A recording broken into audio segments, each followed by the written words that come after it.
Okay, so I get so many questions on what happened to the giant piles of mulch and so forth, and people really want to see what the progress is with that. Well, hi Noah. Uh, you gonna pose on the mulch for us? That's a good dog.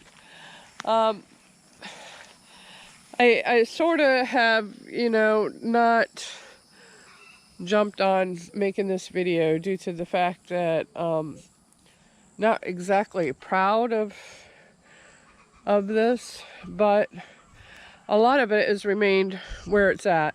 A lot of it, but not all of it. About half of it. Number one, it shrank. It's becoming more of a compost than a mulch. With that said, we've left the piles here, and you see that persimmon right there. And I have 2 persimmons that have grown really well because of the barricade and the mulch around it and so forth like that. The other thing I have done with this mulch, and most people, they get a garden and they lay out a whole 100 square foot garden or something of that nature. Well, that's not exactly what I done. Now, when I plant trees around here, I put down some cardboard, and then we bring mulch and create a huge donut around these trees.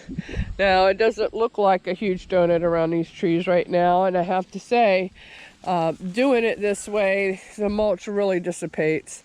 It goes out, the chickens scratch it out, the weather turns it out, and the sand basically sucks up mulch and asks for more. So just about every item that I've planted, we have planted a huge amount of mulch around it, and that was my intention from the beginning, because I didn't really want to have rows originally of anything, but it's turning out that we sort of have some rows going on, and so we'll be going with that. I will say too, also something that got extremely huge over here is this one fig. It was a tiny little stick, and this sucker got massive over here by the mulch pile. It absolutely loves it over here. I'm not even sure what kind of fig this is, but we got that. Became huge. Also, like I said, all of these plants, we did put mulch around. Now I want to go this other way and show you something else that we've done with the mulch. Now, Florida, if you're not in Florida, you won't understand. You'll think, oh, I have clay. That sand has got to be the easiest stuff to plant in. Well, I have to tell you, it's not. It is so deficient of nutrients that it really is. There is just a sinkhole to wild blackberries starting to creep up in this. What I might do, what I've been thinking about doing is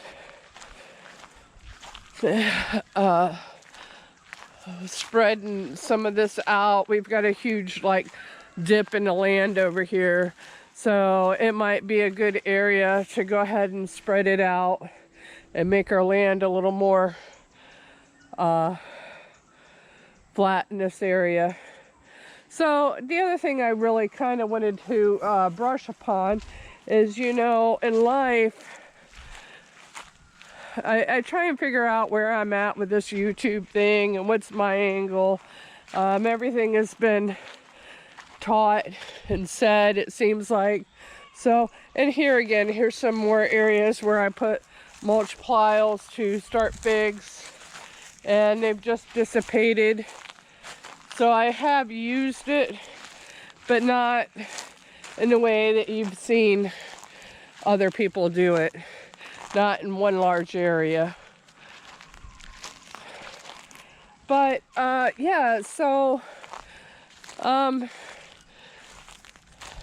guess I sort of wanted to be truthful. You always see all the positive things, and when things don't happen so great for yourself, or life gets away with you and things get behind, you can be hard on yourself.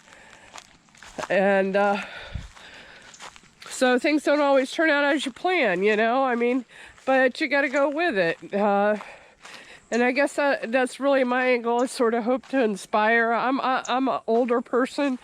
I don't know, I think I'm 54 now.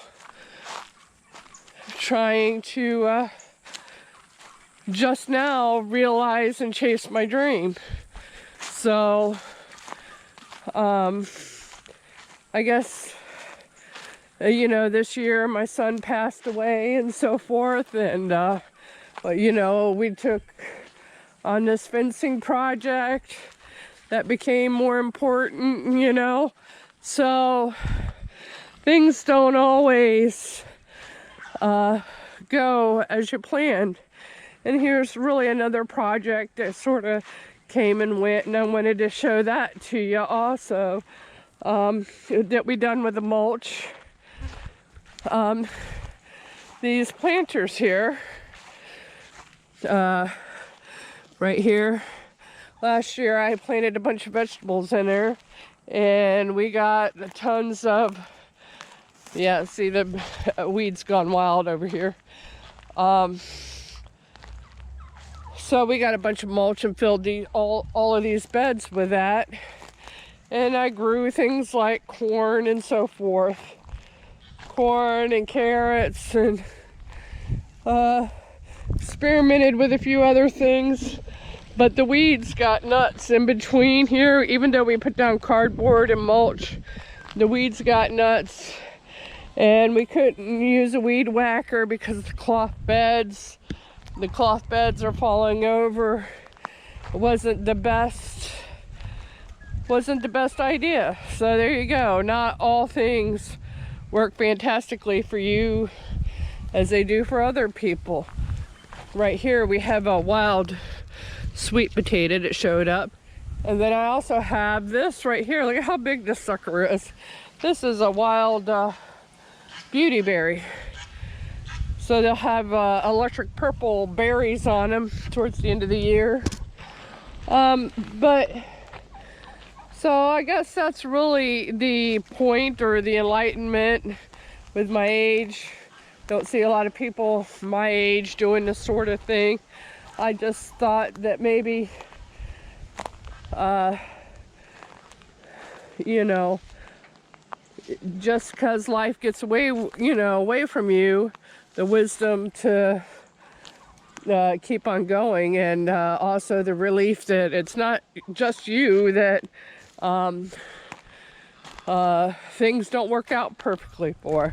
But like I said, well, I've been given this wonderful tree. I think I'm gonna wind up potting up that baby, or taking it to the back of the property. And then we have some wild sweet potatoes here.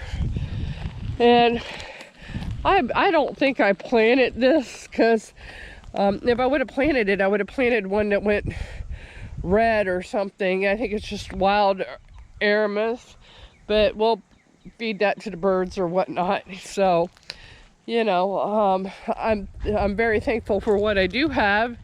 It's just that the pace is a little bit slower as far as getting these big projects done. That's all.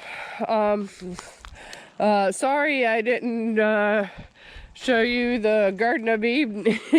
I know y'all were expecting to see the Garden of Eden after all that mulch pile, but that's not what happened. So, and the mulch pile's still there, so we might find some other uses for it. All these bananas and so forth, we also planted in the mulch. So,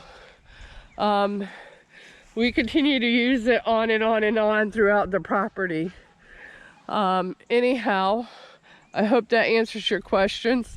Have a good day, and thanks for stopping by Sherry's Plants. I hope you still like and subscribe to me. that is it.